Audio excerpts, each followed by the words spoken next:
આવો બાપુ, વેલકમ. જય માતાજી. જય માતાજી. આ અમારી ગુજરાત ફર્સ્ટની ઓફિસ. વાહ, બહુ ફાઇન, બહુ સરસ, જગ્યા બહુ ફાઇન છે. બાપુ, તમે પહેલી વાર ઓફિસ આવો છો તો લેફ્ટ હેન્ડ થી શું કામ? એવું ચોક્કસ કહી શકું કે તમારે લેફ્ટ હેન્ડ હોય કે રાઈટ હેન્ડ હોય, તમારા જીવનની અંદર જે કંઈ પણ તમને ભગવાને આપ્યું છે એ તમારા માટે બેસ્ટ છે, પણ એના એવા વહેમમાં ન પડશો કે કોઈ લેફ્ટ હેન્ડ વાપરે છે કે કોઈ રાઈટ હેન્ડ વાપરે છે. બસ જેની પાસે જે છે, લેફ્ટી લોકો હંમેશા લેફ્ટ હાથનો ઉપયોગ કરશે, અને આ પણ કુદરતી રીતે જ છે. તો હું લેફ્ટી છું, માટે લેફ્ટ હેન્ડનો ઉપયોગ કરું છું, અને એનાથી મારા જીવનમાં ક્યારે પણ કોઈ તકલીફ નથી આવતી, માટે હું લેફ્ટ હેન્ડનો ઉપયોગ કરું છું. અહીંયા કોઈ એવો નિયમ નથી ને કે રાઈટ હેન્ડથી જ. ના ના ના, તમે પહેલી વાર આવો છો એટલે એનો મતલબ મને એટલી સમજ આવ્યું કે આપણે જ્યારે પણ ક્યાંય પણ જઈએ તો લેફ્ટ હેન્ડ રાઈટ હેન્ડ નો કોઈ વહેમ હોતો નથી. ઓહો બાપુ, કેમ છો? આવો આવો. જય માતાજી. જય માતાજી. તમારું જોવો ને તો વાળું ખૂબ જોઉં છું યુટ્યુબ અને સોશિયલ મીડિયા. મને એક યાદ છે આપણે એકવાર વાત કરી હતી. પાક્કું. બહુ સરસ. એક પ્રશ્ન એવો થાય બાપુ કે મુહૂર્ત જોઈને લગ્ન કરતા મારા ભાઈબંધે કાળી ચૌદસ ના દિવસે લગ્ન કર્યા છે, એટલે એના ખરાબ પરિણામ આવી શકે ખરા?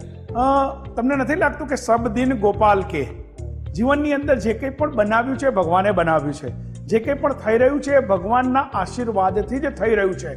પણ આ જે ચૌદસ, અમાસ, પૂનમ, આ બધી જ વાતો આપણે ક્યાંક ને ક્યાંક લોકોને મિસગાઈડ કરવા માટે એનો ઉપયોગ કરીએ છીએ.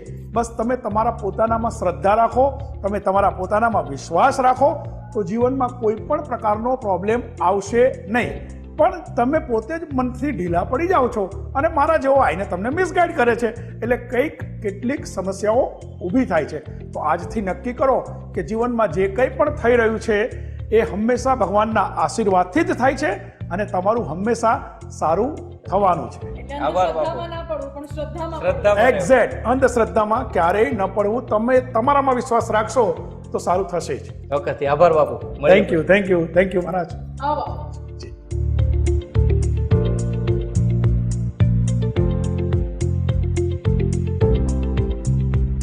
વાહ, આ અમારો સ્ટુડિયો છે. બહુ ફાઇન, બહુ જ ફાઇન. શું જાગતી જગ્યા છે. અમે હંમેશા એવું કહીએ છીએ, વાસ્તુ એક્સપર્ટ તરીકે અમે હંમેશા એવું કહીએ છીએ કે જગ્યા જાગતી હોવી જોઈએ.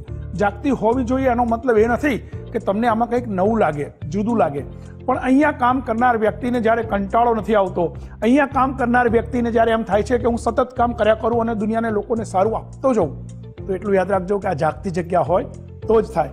આ જગ્યા એટલી બધી સુંદર છે, મને ખરેખર મજા આવી ગઈ અહીંયા આવીને, અને હું ભગવાનને પ્રાર્થના કરું કે મને વારંવાર અહીંયા આવવાનો મોકો મળે. જીવનમાં સૌથી મોટું સ્વપ્ન કયું હોઈ શકે? પોતાના ઘરનું ઘર, સુખ, શાંતિ, સમૃદ્ધિ, પરિવાર સાથે એક સારી જિંદગી, આ સ્વપ્ન હોય. પરંતુ ઘર લેવા જઈએ ત્યારે આપણે એ જોઈએ છે કે ઘર લેતી વખતે કયા કયા પડકારો આવશે, ઘર લીધા બાદ શું થશે, ઘરનું વાસ્તુ કયા પ્રકારનું છે. ઘણી વાર એવું બનતું હોય છે કે આપણે ઘરનું ઘર તો વસાવી લઈએ, પરંતુ એ ઘર બનતું નથી, એ મકાન રહી જાય છે, કારણ કે એનું વાસ્તુ બરાબર નથી. એ વાસ્તુ વિશે આજે વાત કરવી છે. ગુજરાત ફર્સ્ટના સ્ટુડિયોમાં અત્યારે અમારી સાથે ઉપસ્થિત છે વિશ્વ પ્રખ્યાત એસ્ટ્રોલોજર કહો તમે, કે પછી એક ન્યુમેરોલોજી કહો, કે પછી વાસ્તુશાસ્ત્ર, શૈલેન્દ્રસિંહજી વાઘેલા બાપુ અમારી સાથે ઉપસ્થિત છે. બાપુ, સ્વાગત છે અમારા સ્ટુડિયોમાં. બાપુ, સૌથી પહેલા મારે ઘર વિશે પૂછવું છે, કારણ કે આજકાલ ઘણી બધી નવી સ્કીમ્સ આવે છે અને હવે તો મોડર્ન લાઈફસ્ટાઈલ થઈ ગઈ છે, બધાની થિંકિંગ મોડર્ન થઈ ગઈ છે. પરંતુ શું આપણી રોજિંદી લાઈફમાં, આપણા ઘરની સુખ, શાંતિ, સમૃદ્ધિમાં વાસ્તુનું કોઈ મહત્વ હોઈ શકે? વાસ્તુના કારણે કોઈ પડકાર આવી શકે? વાસ્તુ એટલે એ યાદ રાખવું જરૂરી છે કે હંમેશા આપણે બધા એવું જ માનીએ છીએ કે વાસ્તુ એટલે પૂજા પાઠ હોય, ભજન હોય, ભોજન હોય, અને પછી તમે ત્યાં રહેવા જાઓ. પણ તમે હમણાં બહુ સરસ વાત કરી કે મકાન અને ઘર, એમાં બહુ ફરક છે. મકાન એટલે તમે જે ચણતર કરીને રહેવા જાઓ છો એ મકાન છે, પણ તમે જ્યારે એમાં વસો છો, વસવાટ કરો છો અને એકબીજાની સાથે ખૂબ સારી રીતે સંબંધ રાખીને રહો છો, એને તમે ઘર કહી શકો. તો વાસ્તુ અથવા તો તમે જ્યારે એમ કહો છો કે ઘર કેવું હોવું જોઈએ, તો એટલું યાદ રાખજો કે આ ત્રણ વસ્તુ ઘર લેવા જાઓ ત્યારે યાદ રાખો: પાણી, પ્રકાશ અને પડોશ. આ ત્રણ વસ્તુ સારા તો ઘર સારું. પાણી, પ્રકાશ તો સમજાયું, પાડોશીનું ના સમજાયું. પાડોશી માટે એવું કહેવાય છે કે તમે જેના પાડોશી છો એ પાડોશીના તમે પણ પાડોશી છો. તો સૌથી પહેલા તો એ છે કે તમે જે જગ્યાએ રહેવા જાઓ છો એ જગ્યાએ એવી રીતે રહો કે તમે કોઈને ડિસ્ટર્બ ના કરો અને કોઈ તમને ડિસ્ટર્બ ના કરે, એવી રીતે રહેવાનું રાખશો. કોઈને તમારા થકી કંઈ તકલીફ ન પડે. તમે સિવિક સેન્સ માની લો કે જે રીતે આપણે આપણા મકાનમાં રહેવું જોઈએ એ રીતે કોઈ પણ પ્રકારની કોઈને કનડગત કર્યા વગર તમે રહેશો તો જીવનમાં તકલીફ નહીં પડે. એટલે live and let others live વાળો કોન્સેપ્ટ અહીંયા આપણે એપ્લાય કરવો જોઈએ. એક્ઝેક્ટ. પણ બાપુ, જ્યારે ઘર લેવા જઈએ ત્યારે વાસ્તુ પ્રમાણે સામાન્ય રીતે લોકોને વાસ્તુ કયું છે, શું છે વાસ્તુશાસ્ત્ર, એના વિશે એટલું બધું ઊંડાણપૂર્વક નોલેજ નથી હોતું. તો ઘર લેવા જઈએ તો બેઝિક કઈ કઈ વસ્તુઓનું ધ્યાન રાખવું જોઈએ વાસ્તુ પ્રમાણે? બહુ સરસ વાત કરી.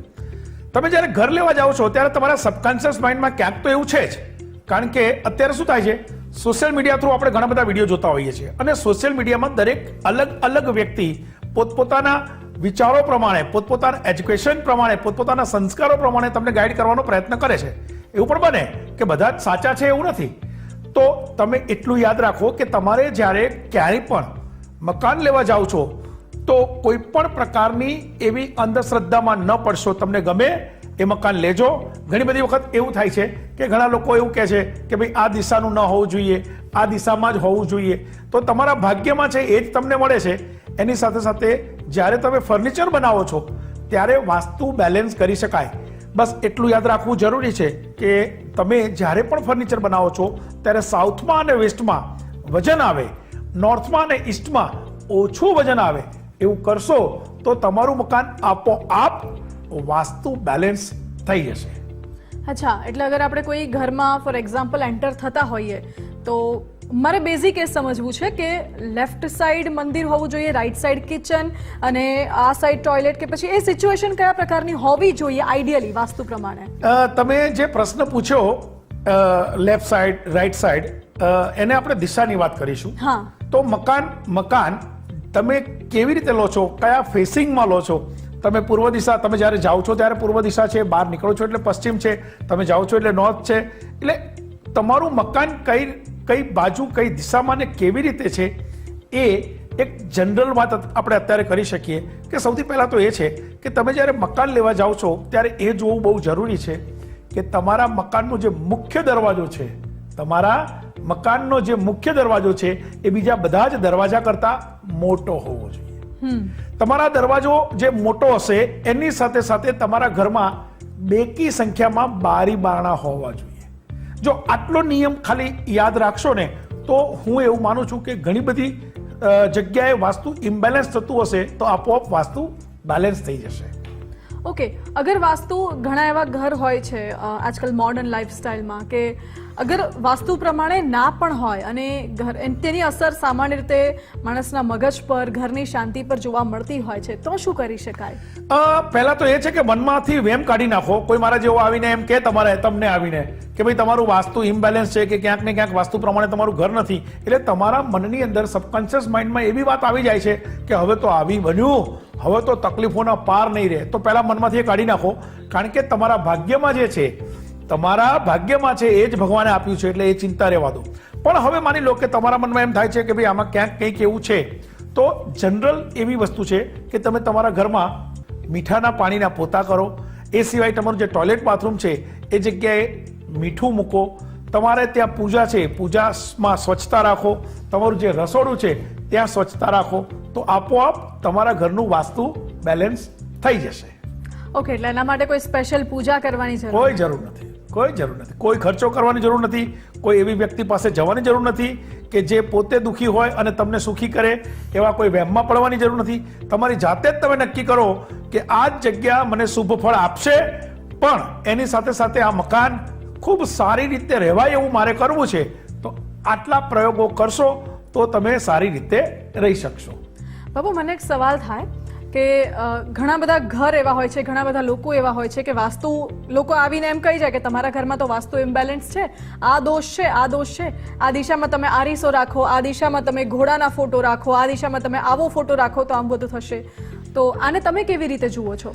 જો તમારી વાતમાં અત્યારે હું અરીસાની અને ઘોડાના ફોટાની વાત કરું તો સાચી વાત એ છે કે એવા ચિત્રો રાખવા જોઈએ ઘરની અંદર, એવા ચિત્રો રાખવા જોઈએ. ઘણા બધા એવા લોકો ફોટા લગાડે છે કે કોઈ વિકરાળ પુરુષ હોય કે વિકરાળ સ્ત્રી હોય એનો ફોટો ન લગાવાય.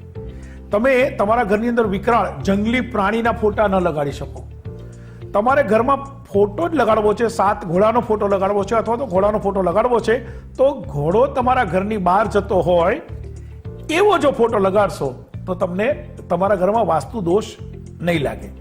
એના સિવાય મિરર, તો મિરર હંમેશા સાઉથની વોલ પર હોવું જોઈએ. સાઉથની વોલ પર મિરર લગાડશો તો તમે જ્યારે મિરરમાં ઉભા રહો છો ત્યારે તમે સુંદર દેખાશો.